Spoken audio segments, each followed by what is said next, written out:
इस कार्यक्रम के पुण्यार्चक हैं गुणायतन परिवार। गुणायतन परिवार द्वारा भोपाल में बड़ी सार्थक पहल की गई है, जिसमें बच्चों को संस्कार युक्त और गुणवत्तापूर्ण शिक्षा देने का मौका मिल रहा है। ये बच्चों की व्यवस्था की गई है, जिसमें 6वीं 7वीं के बच्चे इस साल लिए जाएंगे और 11वीं 12वीं और सीए फाउंडेशन के बच्चों को यहाँ रखा जाएगा। ये मेधावी छात्रों को प्रावीण्य के आधार पर उसे प्रविष्टि मिलेगी। पूरे देश भर से प्रविष्टियाँ आएगी। प्रत्येक कक्षा में मात्र 30-30 बच्चों का ही चयन होगा और चयनित बच्चे वे होंगे जो अपनी प्रतिभा के बल पर चुने जाएंगे और उनको एक प्रकार की स्कॉलरशिप दी जाएगी। ये छात्रवृत्ति के तहत पढ़ेंगे। गुणायतन के समाज कल्याण की दिशा में एक बहुत अच्छी पहल है और ये सार्थक पहल है। इसकी शुरुआत भोपाल से हो रही है। ये भोपाल वालों के लिए बहुत गौरव का विषय है। इसके लिए गुणायतन के साथ विद्यासागर इंस्टीट्यूट और सेज और एपीटी, इन तीनों को भी मैं बहुत बहुत आशीर्वाद देता हूँ।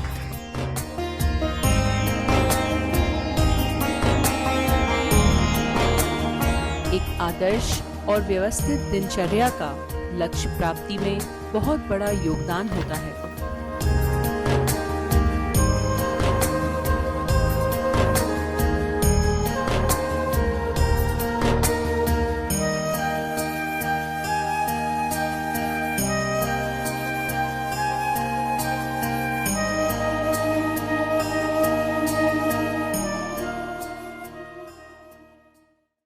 जो घोर हताशा, निराशा और अवसाद से ग्रसित था,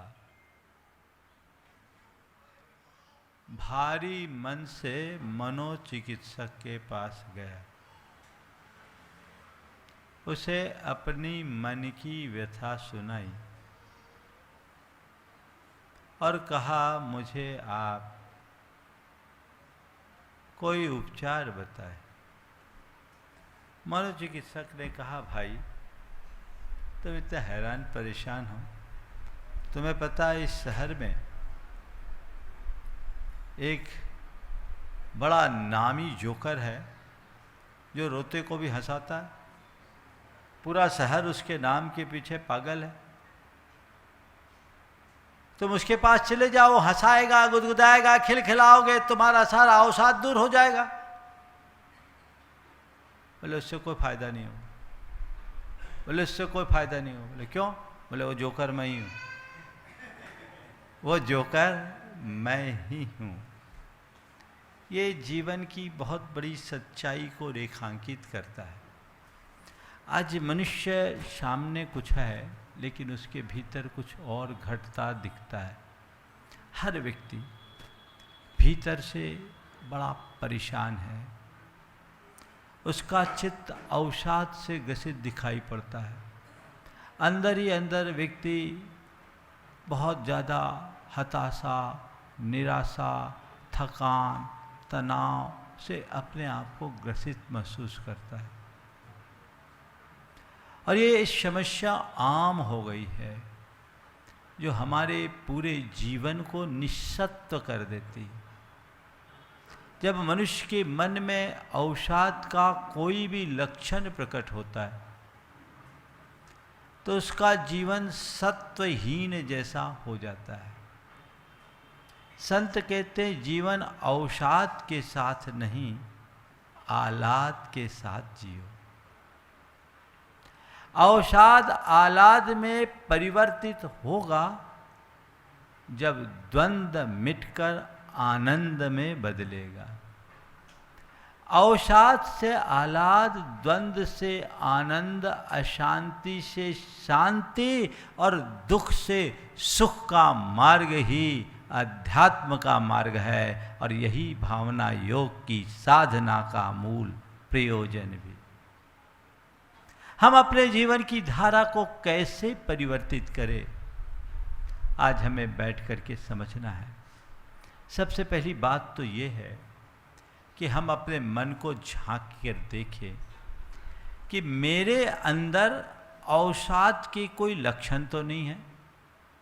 डिप्रेशन के शिकार व्यक्तियों की सबसे बड़ी बीमारी ये है कि वो इस बात को स्वीकार करने के लिए राजी नहीं होते कि मुझे कोई डिप्रेशन है या मैं डिप्रेशन में हूँ।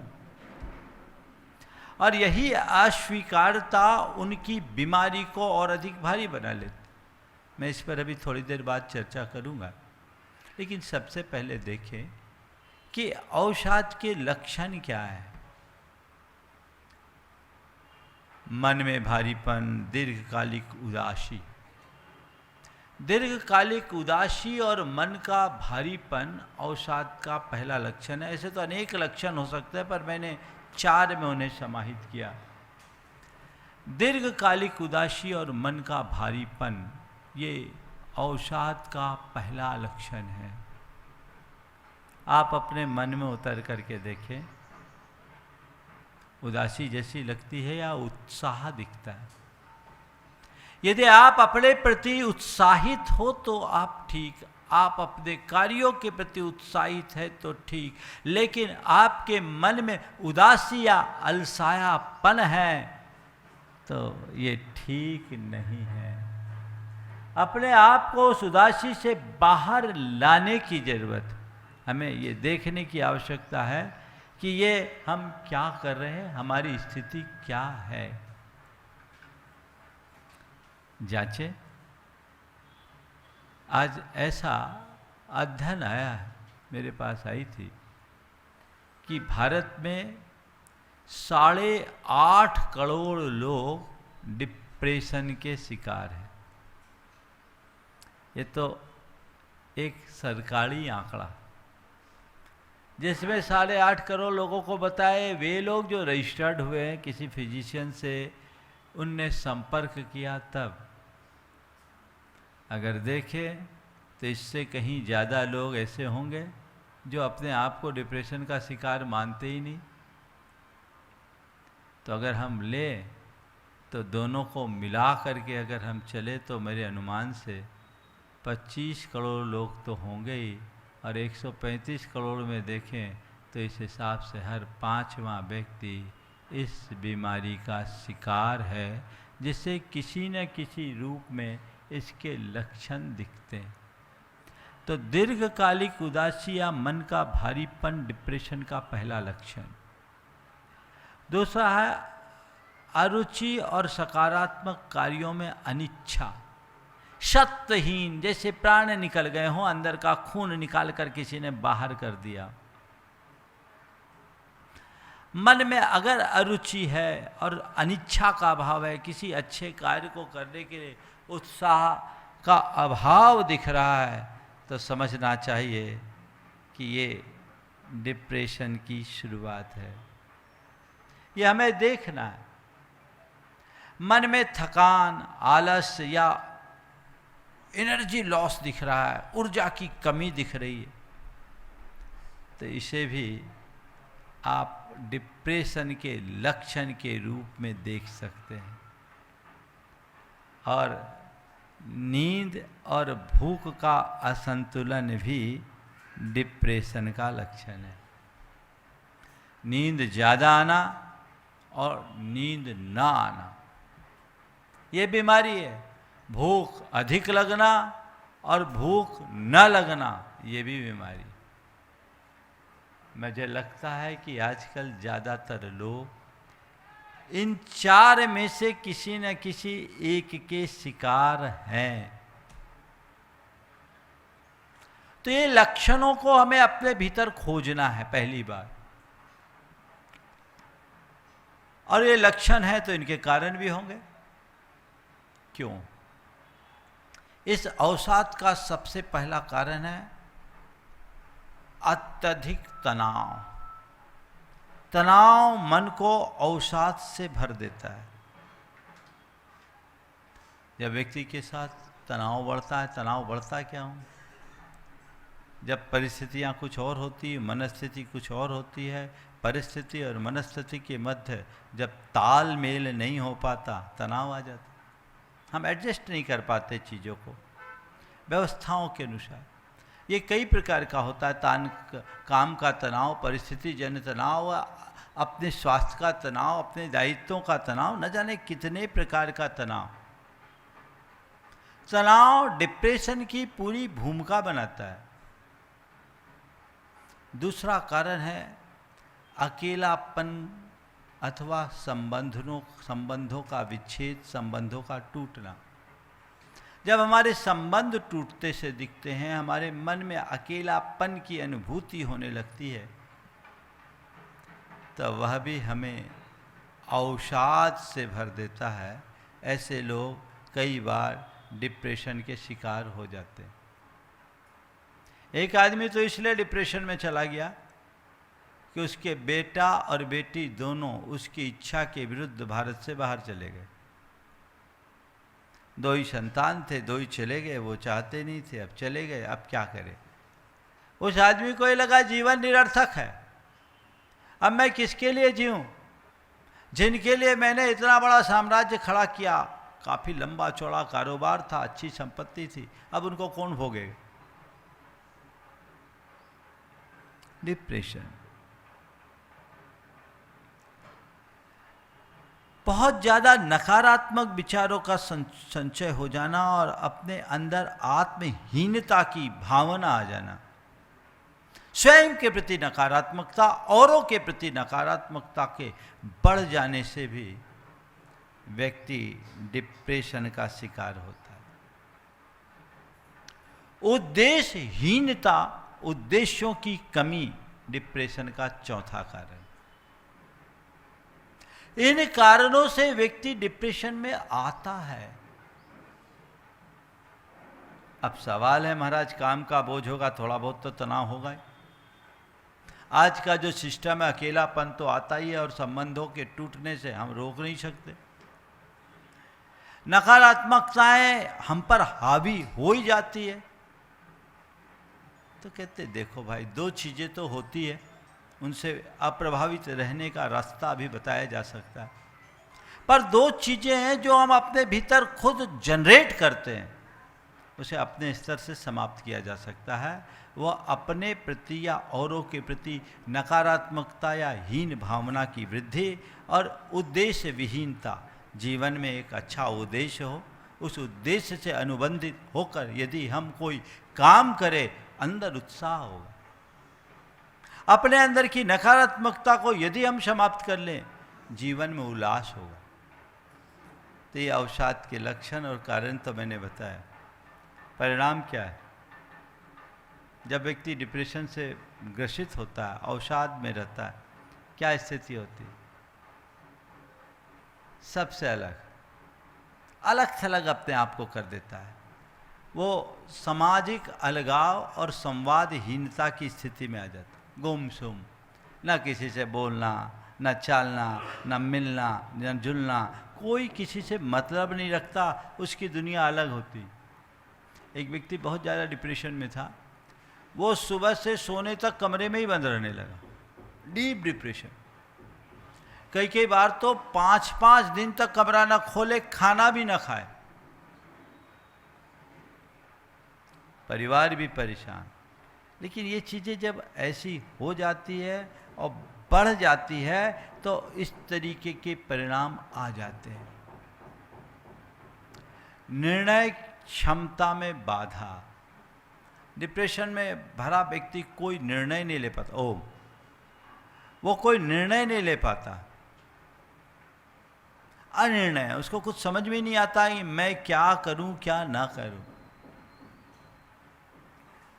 उसके मन में आत्मसम्मान या आत्मविश्वास की कमी होने लगती है। न तो उसका आत्मगौरव बसता है, न उसका आत्मविश्वास टिकता है। तो आत्मविश्वास और आत्मसम्मान की कमी होने में फिर व्यक्ति के जीवन में बसता क्या है? और इन सब के कारण व्यक्ति के शारीरिक स्वास्थ्य में भी गिरावट आ जाती है। उसकी रोग प्रतिरोधक शक्ति, इम्यूनिटी पावर भी कम होने लगती है। कुल मिलाकर डिप्रेशन मनुष्य को शारीरिक, मानसिक और चैतसिक तीनों स्तर पर कमज़ोर कर देता है ना? तो इससे मुक्त होना जरूरी है कि नहीं? इसका इलाज क्या है? इसका इलाज है। आप इसका इलाज है और इसके इलाज के लिए आप कुछ भी कर सकते हैं। आप चाहें तो डॉक्टर से दिखा करके दवाइयाँ ले सकते हैं, लेकिन मुझे नहीं मालूम दवाइयाँ आप पर कितना असर करेगी। पर मैं इस बात की गारंटी लेता हूँ कि यदि आपने ठीक तरीके से भावना योग करके अपनी आध्यात्मिक चिकित्सा करा ली तो आप इससे मुक्त हो सकते हैं, और हो क्या सकते हैं, हजारों लोग हुए भी हैं, हो भी रहे हैं। अभी जब मैं सम्मेद शिखर जी में था, गोवा का एक व्यक्ति आया जो पटेल था। वहाँ भावना योग का त्रिदिवसीय शिविर था, आवासीय शिविर था। उसमें एक पटेल आया, युवा था, 32 साल का, एक मल्टीनेशनल कंपनी में काम करता था। जब वो आया उसने अपना परिचय दिया और कहा कि महाराज श्री, मैं पिछले 3 सालों से नियमित भावना योग कर रहा हूँ, और भावना योग करने के परिणाम स्वरूप महाराज जी मैं एक समय आत्महत्या के लिए उतारू हो गया था, पर किसी ने मुझे समझाया और आपकी एक वीडियो क्लिप दिखाई, आत्महत्या से मुक्ति की प्रेरणा आपसे मिली। तब से मैं आपको सुनने लगा और उसी के साथ मैं भावना योग करने लगा। महाराज आज मैं अपार उत्साह से भरा हूँ और आपके चरणों में मैं कृतज्ञता ज्ञापित करने आया हूँ कि आपके द्वारा प्रवर्तित भावना योग ने मुझे आत्महत्या से बचा लिया। वो नियमित भावना योग करता और करता ही नहीं, कई लोगों से कराता है, जन्मना जैन नहीं। आज मैंने डिप्रेशन से ग्रसित लोगों के लिए भावना योग से कैसे समाधान मिले वो तैयारी की, और आज आपसे केवल उसकी चर्चा प्रमुखता से करूंगा, और अंत में एक छोटा सा भावना योग का अभ्यास भी कराऊंगा। हमारे जो भावना योग के 4 चरण हैं, प्रार्थना, प्रतिक्रमण, प्रत्याख्यान और सामायिक, ये चारों में कमाल है। यदि हमने अपने आप को ठीक तरीके से समझा और चीज़ों को परिवर्तित करना शुरू कर दिया तो बहुत बड़ी बात होगी। डिप्रेशन से बचने के लिए 4 बातें हैं: स्वीकार, संवाद, शुद्धि और सिद्धि। स्वीकार, संवाद, शुद्धि और सिद्धि। सबसे पहली बात यह है कि यदि आपको किसी भी प्रकार का डिप्रेशन है तो आप उसे स्वीकारो। यदि आपके मन में निराशा है तो है, आप उसे नकारो मत और उनसे लड़ो भी मत। आपको डर लगता है, ये मत कहो कि मुझे डर नहीं है। हाँ, मेरे अंदर डर है, मैं स्वीकार करता हूं कि मेरे अंदर हताशा है, मैं स्वीकार करता हूं मेरे अंदर डर है, मैं स्वीकार करता हूं मेरे मन में चिंता है, मैं स्वीकार करता हूं मेरे मन में कलुषता है, मैं स्वीकार करता हूं मैं अनिद्रा का शिकार हूं। जो भी कमजोरी है उसको पहले एक्सेप्ट करो कि ये है।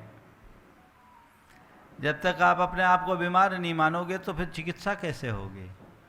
लेकिन स्वीकार करें, लेकिन साथ साथ ये सोचे, अपने साथ एक संवाद जोड़े कि स्वीकार करता हूं कि मुझ में निराशा है, पर मैं इसे आशा में परिवर्तित कर सकता हूं। मेरे मन में भय है, पर मैं अभय बन सकता हूं, मुझे अभय बनना है। ये संकल्प एक संवाद के साथ अपने साथ अपना संवाद जगाएं। मैंने देखा मेरे अंदर ये है, मेरे अंदर डर है, मेरे अंदर चिंता है, मेरे अंदर अनुत्साह है, मेरे अंदर हताशा है, मेरे मन में आलस्य है, जो भी है उसको स्वीकार कर लो। चिड़चिड़ापन है, मेरे मन में उद्वेग है, मेरे मन में घबराहट है, इसको एक्सेप्ट करो। और एक्सेप्ट करके अपने साथ संवाद जोड़ो कि ये है, पर ये होना मेरा स्वभाव नहीं है, मुझे ऐसा होना नहीं है, मुझे इसे बदलना है, मुझे इसे बदलना है, ये आत्मसंवाद होना चाहिए। और फिर जब हम संकल्पित हो गए तो ठान ले बदलाव की शुरुआत के लिए, और कुछ ऐसे विधेयक वाक्यों को प्रार्थना, प्रतिक्रमण, प्रत्याख्यान और सामायिक के अभ्यास में जोड़ ले। आप देखिए आपके अंदर कैसा बदलाव आता है। जब शुद्धि होगी, बदलाव आते ही अंदर शुद्धि होगी, और जब शुद्धि होगी तो हमारे काम की सिद्धि होगी। डिप्रेशन से बाहर निकलना है, स्वीकार, संवाद, शुद्धि और सिद्धि, इन चारों चरणों को हमें भावना योग के माध्यम से संपन्न करना है। सबसे पहली बात, मन में आशा की ज्योति जला, जो निराशा को आशा में बदले। हताश हैं, ठीक है, अरे कुछ नहीं हो सकता, मेरा तो सब खत्म हो गया, अब कुछ बचा ही नहीं, अब सब खो गया। एक बार ऐसा हुआ, एक बहन जी आए, मैं जयपुर में था, एकदम कुमलाया हुआ चेहरा, और उनके साथ उनकी 2 बेटियां थी, दोनों एमडी मेडिसिन थी। महाराज जी इनको समझाइए, माँ बहुत डिप्रेशन में।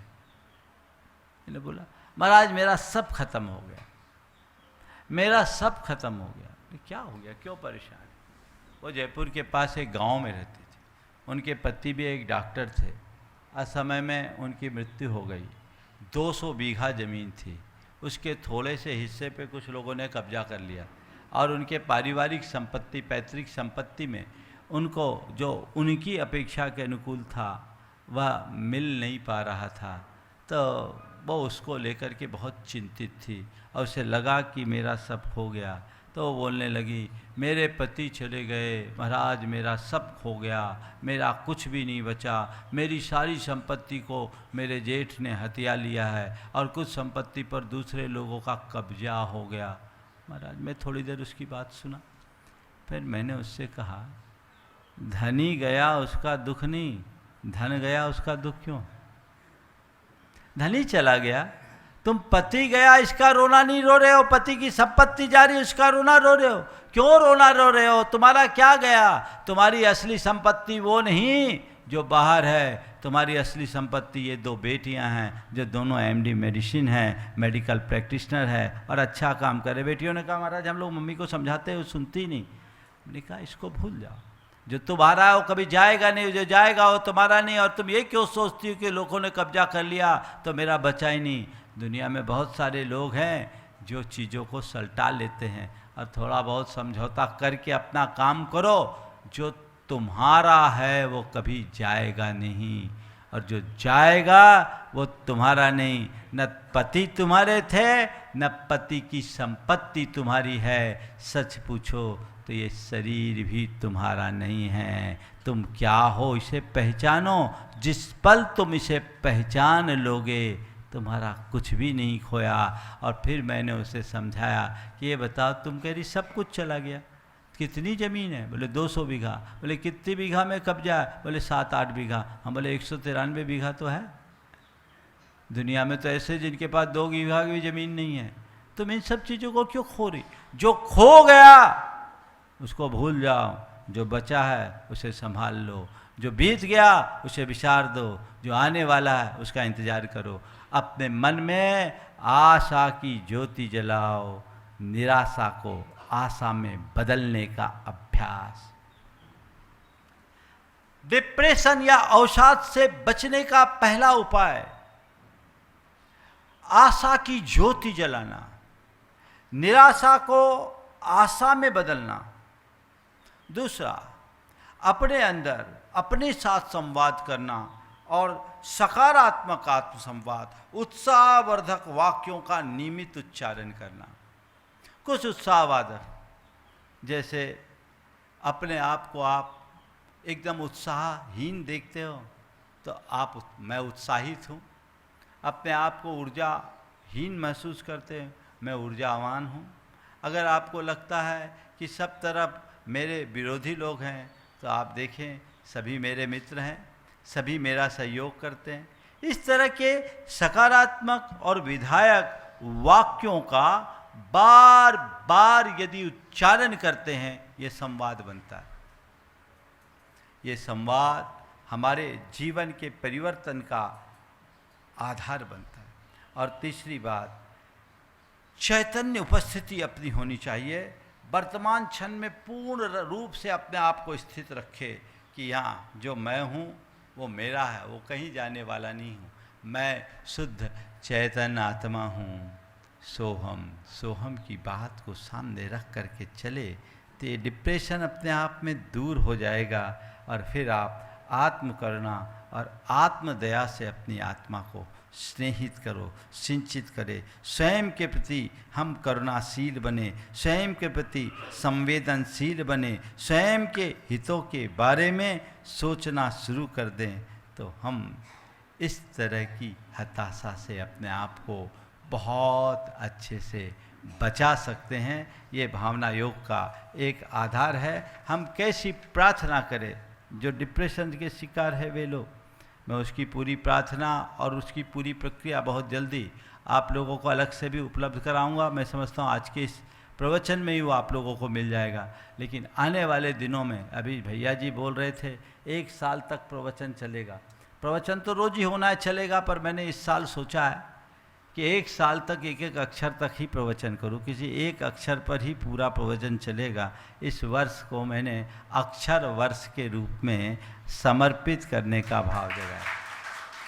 लेकिन रोज भावना योग हो ये कोई ज़रूरी नहीं, पर ये जो 10 दिन का अभी पहला सत्र है ये विशेष।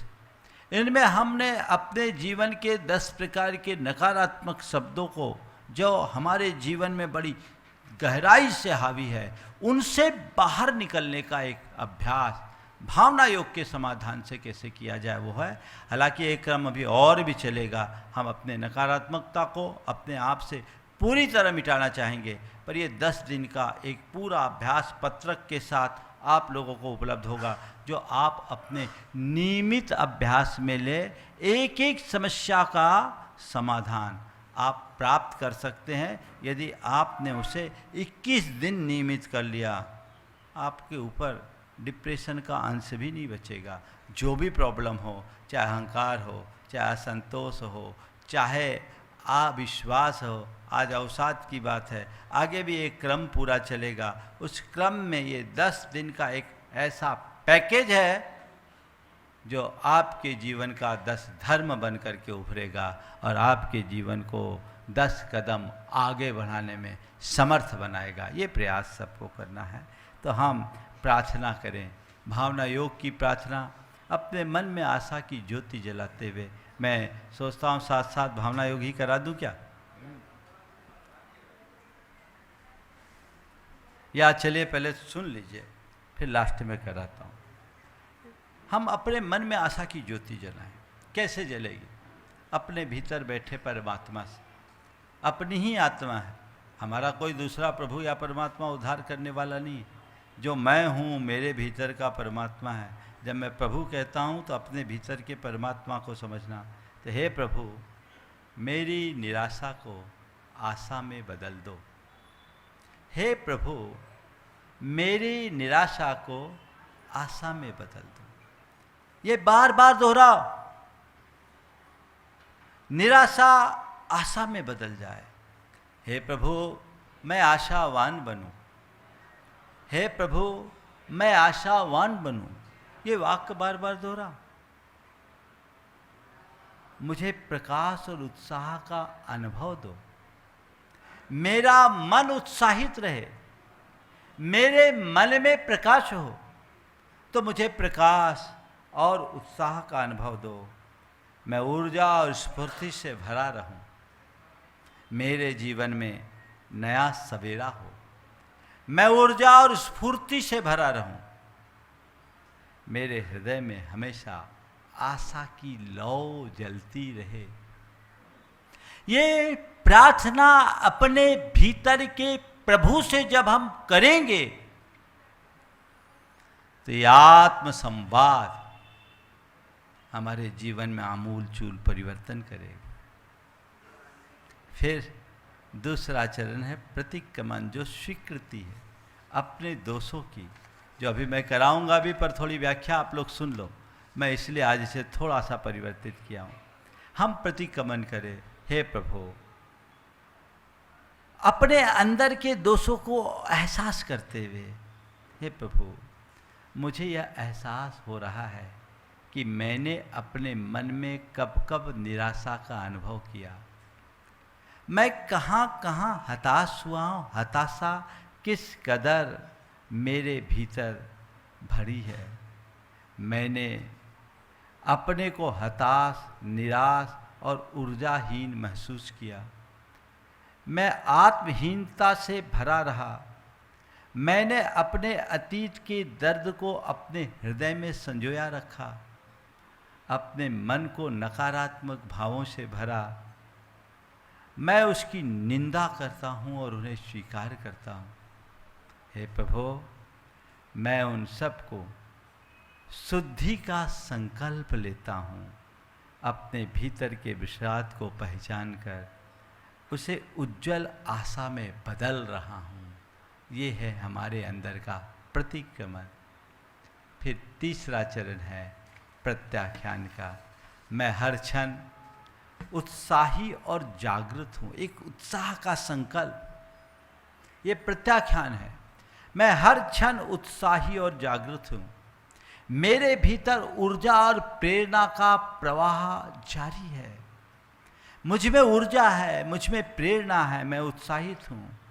मैं सकारात्मक भावों का वाहक हूँ और मैं अपनी आत्मा में एक उत्सव का अनुभव करता हूँ और मैं अपने जीवन को एक उत्सव की तरह जी रहा हूँ।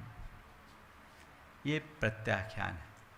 और इसके बाद की सामायिक, अपने आप को आनंद, उत्साह और चैतन्य ऊर्जा से भरा हुआ महसूस करना, ये है हमारे अंदर की सामायिक।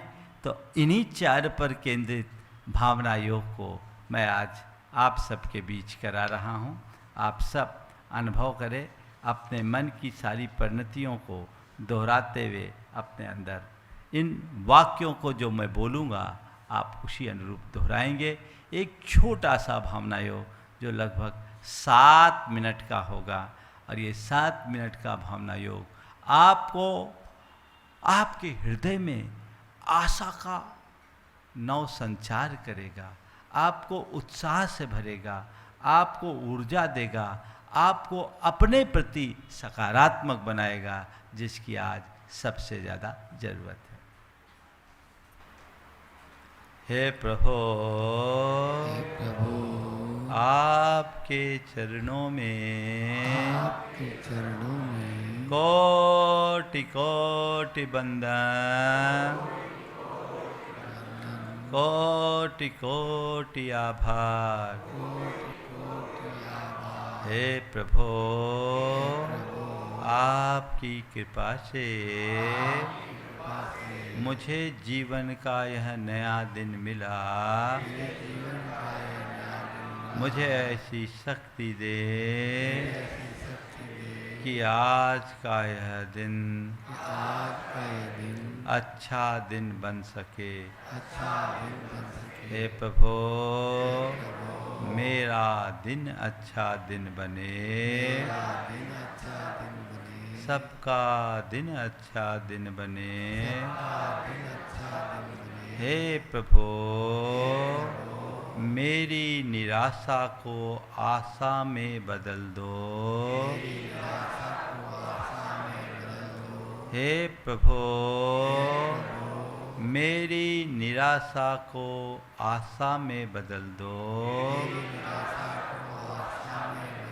हे प्रभु, मुझ पर ऐसी कृपा कर दो कि मेरे मन में आशा का संचार हो। हे प्रभु, मेरे मन में आशा का संचार हो, आशा का संचार हो, मुझ में प्रकाश और प्रस्फुरन की अनुभूति हो, मुझ में प्रकाश और प्रस्फुरन की अनुभूति हो, मुझ में प्रकाश हो, हमें प्रकाश हो, मुझ में ऊर्जा हो, मैं उत्साह से भरा रहूं, से भरा रहूं, मैं उत्साह से भरा रहूं। मैं उत्साह से भरा रहूं। हे प्रभु, प्रभु, मेरे मन को मेरे मन को आशा से भर दो, आशा से भर दो, मेरे हृदय में उत्साह जगा दो, मेरे चित्त में उमंग जगा दो, मेरी सांसों को उल्लास से भर दो। हे प्रभु, मेरा जीवन आशा, उत्साह, उमंग और उल्लास से भरा रहे।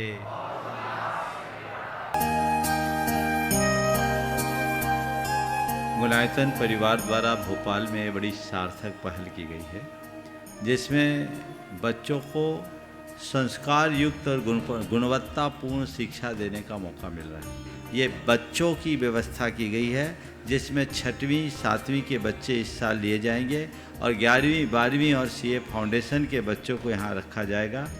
ये मेधावी छात्रों को प्रावीण्य के आधार पर उसे प्रविष्टि मिलेगी। पूरे देश भर से प्रविष्टियाँ आएगी।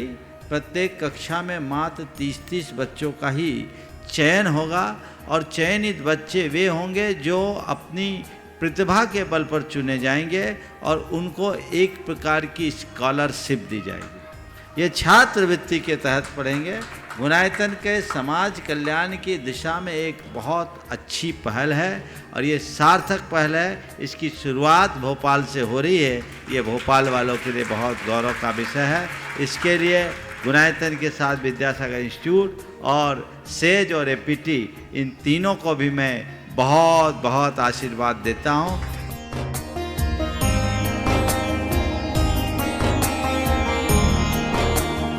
एक आदर्श और व्यवस्थित दिनचर्या का लक्ष्य प्राप्ति में बहुत बड़ा योगदान होता है।